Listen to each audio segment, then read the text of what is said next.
Soc el caporal Jordi Aguilar, del cos de Mossos d'Esquadra de l'especialitat de trànsit. Porto des de l'any 98, soc de la primera promoció de trànsit i actualment estic destinat a l'àrea regional de trànsit metropolitana nord, a Granollers. Actualment estic de coordinador de mobilitat segura, que és el que antigament s'entenia com a educació viària, a la qual des de la nostra àrea coordinem tot el que serien les formacions a nois i noies, des de P5 a gent gran, adults, empreses, etc.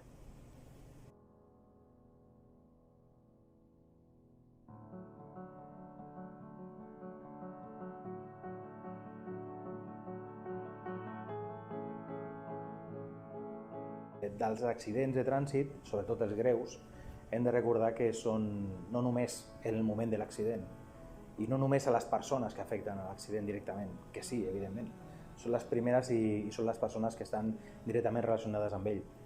Però des de la nostra vessant de policies de trànsit, després d'actuar en un accident, sobretot els greus, a les quals inclús han perdut la vida algunes persones, de vegades, quan la persona no mor a l'hospital o en el trasllat a l'hospital i ja ha mort al mateix lloc de l'accident, nosaltres, els policies de trànsit, ens encarreguem de fer la notificació a les famílies d'aquestes persones que han mort en accident de trànsit.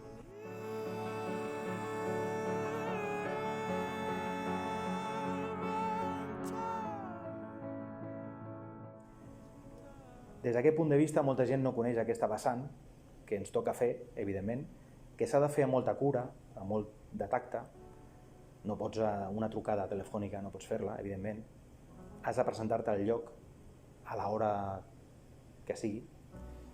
I en aquest cas, explicar a les famílies que et trobes al domicili de cada persona el que ha succeït. I això és molt dur.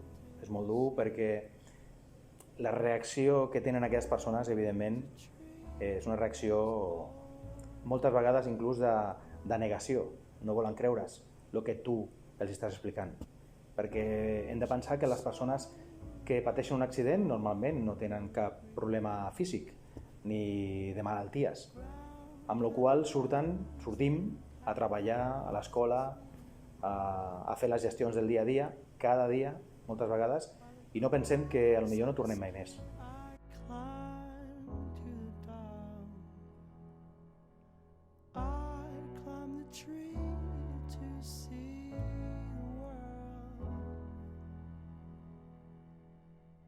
I és amb aquest problema en el que es troben aquestes persones. Han vist sortir els seus familiars perfectament sans i tu els estàs explicant que ja no el tornaran a veure mai més. I això costa d'assimilar d'entrada.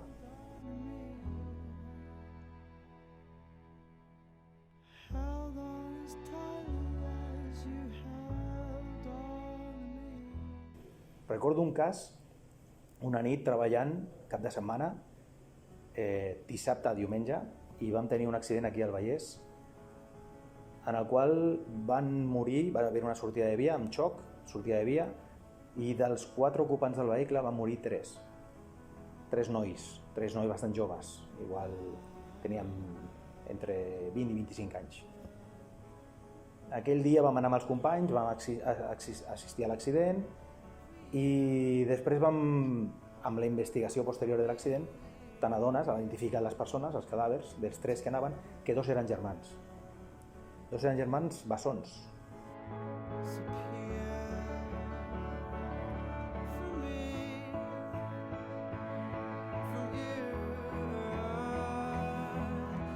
Després de l'accident vam tenir que anar al domicili d'aquella família. Va sortir el pare i la mare, evidentment.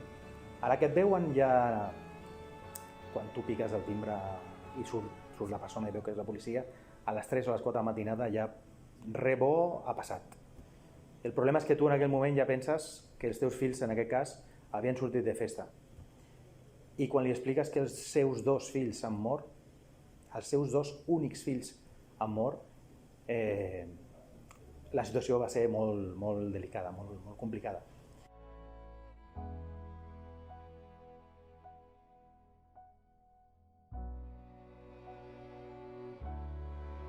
I això són coses que queden marcades i que recordes això per sempre.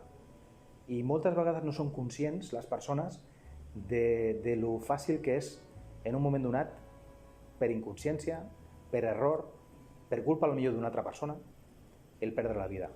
La vida d'una manera, podríem dir estúpida, podríem dir incomprensible. I això moltes vegades et fa pensar i reflexionar sobre el que és l'activitat de conduir. Perquè moltes vegades al fer cada dia el mateix, aquesta rutina del dia a dia amb la conducció, no pensem en què pot ser un problema.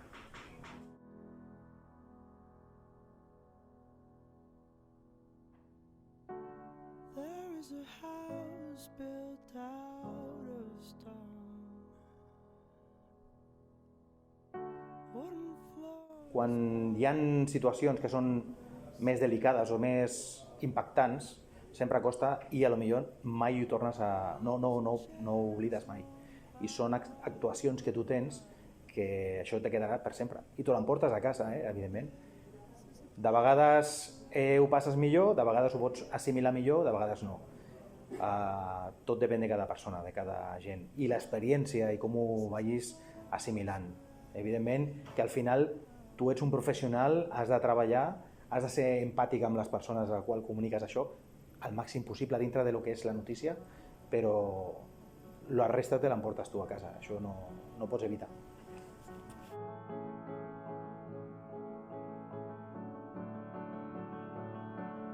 No són conscients de lo que comporta aquests accidents de trànsit i que alguna persona, alguna campanya, algun anunci, mitjançant televisió, premsa, el que sigui, ens recordi això és positiu.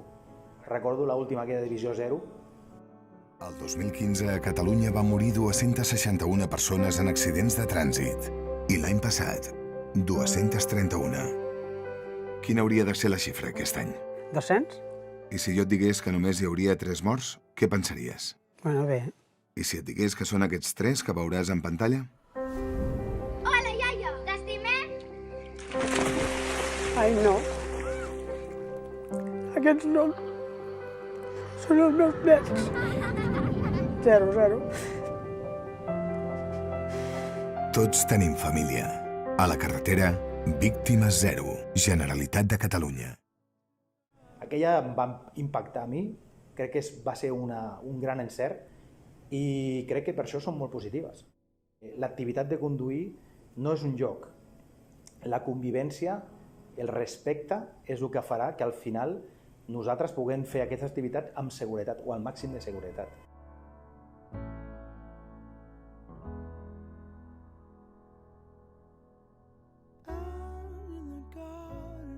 Crec que una paraula molt correcta seria reflexionar, pensar. Si paréssim a pensar o a reflexionar durant uns segons, moltes coses segurament les faríem d'una altra manera i la conducció la faríem amb més seguretat. Correm per arribar abans. Correm perquè estem contents, perquè estem enfadats, perquè ens agrada. Correm i correm. Fins que deixem de córrer. L'excés de velocitat és incompatible amb la vida. No corris, viu més. Generalitat de Catalunya.